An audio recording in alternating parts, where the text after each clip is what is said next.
What is going on, Jet fans? I am Matt O'Leary, back with another video, and in today's video, what I'd like to get into is another red flag from the New York Jets scouting department. Unfortunately, in 2023, there were some red flags from Joe Douglas and both the pro scouting and college scouting in a way, just overall, I guess we'll say overall scouting red flags from the New York Jets in 2023, going back to free agency. But this one in particular has to do with the NFL draft, and specifically the first round of the NFL draft. All right, we are back with some Underdog Fantasy picks for the divisional round. Make sure to sign up using my code MATT. Link is down below in the description to receive a 100% deposit match bonus from our guys over at Underdog Fantasy.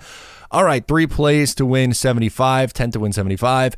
Josh Allen higher on the rushing yards, 44.5. He is someone who can get that on one play.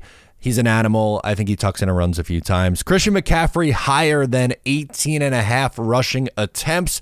Christian McCaffrey, I would expect to get a lot of work. Brock Purdy, I don't think they're going to ask him to do a whole lot. And I think with how well Jordan Love has been playing, the 49ers recipe for success is play keep away. Run the ball and keep your offense on the field. And finally, CJ Stroud higher at 1.25, by the way. On 1.5 passing touchdowns. I think he throws a couple against Baltimore. And you know what? I think the Ravens are on upset alert. Make sure to sign up using my code down below and get in on the action over at Underdog Fantasy. Okay, so both Rich Cimini and Zach Rosenblatt, who are on the New York Jets beat here in New York, have reported this week that the New York Jets did not have a single first-round grade on any wide receiver in last year's draft class. Now, if you remember, it was a really big discussion point in the draft when the Jets passed on specifically Jackson Smith and Jigba to draft Will McDonald. Now, Will McDonald was not my first choice. I don't think any Jets fan really mocked him to the New York Jets or wanted the New York Jets to draft him, which again is tough on this kid. And I think sometimes, you know, after the fact now, people have held that decision against him and can't differentiate between the player and then the person who's making that decision. I'm not ready to give up isn't even the right word because we haven't seen enough out of Will McDonald. I'm not selling any Will McDonald stock. I think he could be a fine and, you know, important player on this team going forward. There's a world where that's still the case.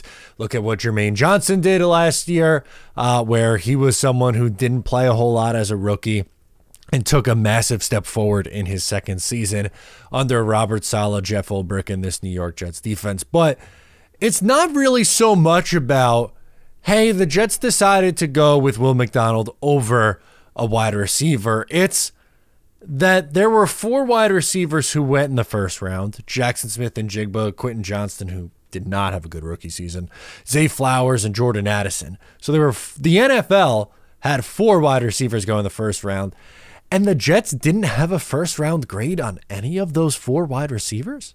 The biggest one, Jackson Smith and Jigba, that most fans wanted the pick to be, and I think on draft night that's the player that I was saying after, unfortunately, Broderick Jones goes off the board. Trade Corey Davis for something else.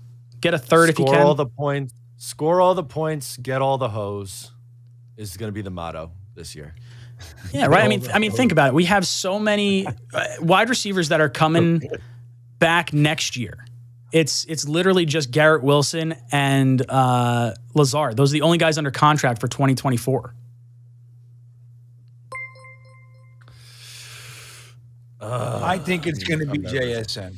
We would later find out the New York Jets did not have Broderick Jones rated as their #1 guy on the board. It was Michael Mayer, #2, Broderick Jones, #3, and #1 on their board was their guy, Will McDonald. So they were very, very off from the rest of the league. And that's not necessarily saying that, you know, that they are totally wrong and that it's all bad, but it's red flag. Jackson Smith and Jigba in his first year, 628 yards, 4 touchdowns. Is that eye-popping rookie numbers? No. He was also the 3rd target behind 2 veteran proven wide receivers in Lockett and DK Metcalf. So, like, take that 628 yards with a grain of salt. That also would have been by a country mile the Jets' number 2 wide receiver in production. It was Garrett Wilson, Breece Hall, and Tyler Conklin, who was the 3 biggest receivers this year. And Jackson Smith and Jigba obviously would have been on that list. But moral of the story, it doesn't even have to be just Jackson Smith and Jigba. You look at Quentin Johnston, 431 yards and 2 touchdowns. Again, he did not look very good this year. But the other 2 guys even, and Zay Flowers, 858 yards and 5 touchdowns in Baltimore. Jordan Addison with the Minnesota Vikings, 911 yards and 10 touchdowns. Like, there's some guys like Flowers and Addison have a ton of upside, and so does Jackson Smith and Jigba. Like, let's be honest here, but 3, I would say 3, even though Jackson Smith and Jigba was the third, Jordan Addison and Zay Flowers had better rookie years than him. I'd say 3 of the 4 wide receivers that went in round 1 had pretty good seasons and are promising players going forward. So I just don't understand or don't see how this regime didn't have a first round grade on those guys. And I get it. Like, they very clearly loved Will McDonald. McDonald was someone who a lot of people felt like was a back half of the first round, maybe early second round guy. He ends up going pick 15 to the New York Jets. It was a very off the board pick. That's not to say that Will McDonald can't be a good player on this team. It has nothing to do with the player.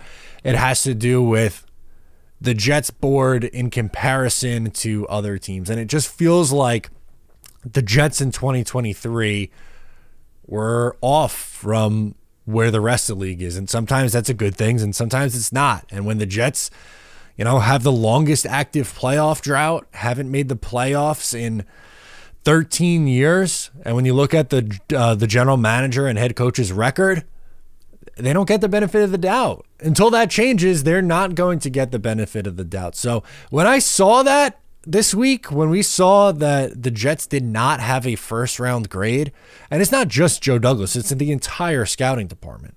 It's the college scouting. It's they've had a lot of problems.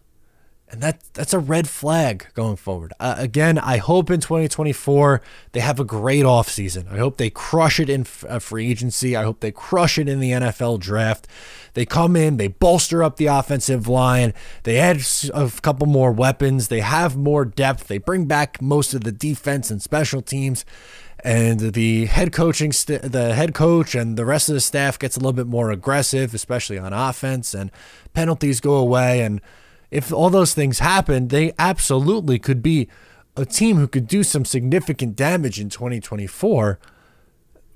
But it kind of always is going back to right now some red flags with this regime, both the head coach and the general manager and the rest of the staffs. So not ideal, but I thought it was worth talking about because that was really surprising to me. What do you think of this? Let me know down in the comments below. Once again, I'm Matt O'Leary. Subscribe if you're new, and I will catch you next time.